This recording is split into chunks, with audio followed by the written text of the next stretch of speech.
কোঠা বিরোধী বা বৈষম্য বিরোধী যে ছাত্র আন্দোলন শুরু হওয়ার পর থেকে খুলনায় আইন শৃঙ্খলা পরিস্থিতি সম্পূর্ণ নিয়ন্ত্রণ রয়েছে। এখানে কিন্তু কোনো সন্ত্রাস সহিংসতা ঘটেনি।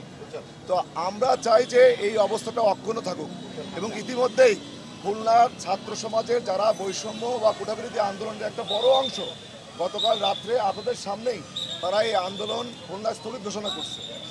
এবং এই মুহূর্তে আমরা মনে করি না যে কেউ এই আন্দোলনের নামে রাস্তায় এসে জনগণের চলাচলের বাধা সৃষ্টি করুক বা গাড়ি ভাঙচুর করুক।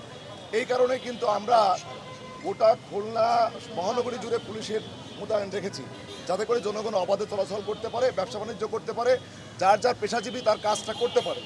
তো এখানে দেখতে পাচ্ছেন যে কিছু ছেলে তারা অযথা তাদের যে বন্ধুরা যে প্রত্যাহার করলো সেটা না মেনে তারা রাস্তায় এসে আবার প্রতিবন্ধকতা সৃষ্টি করার চেষ্টা করতেছে।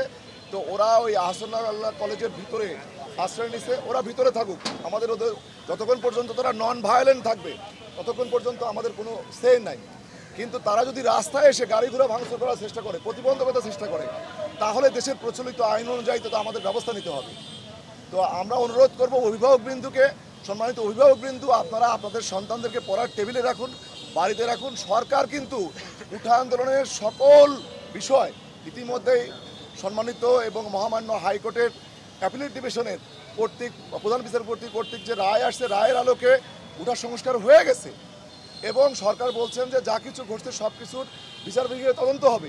এই পর্যায়ে আর এই আন্দোলন জারি রাখা বা বজায় রাখার কোনো অর্থ হয় না।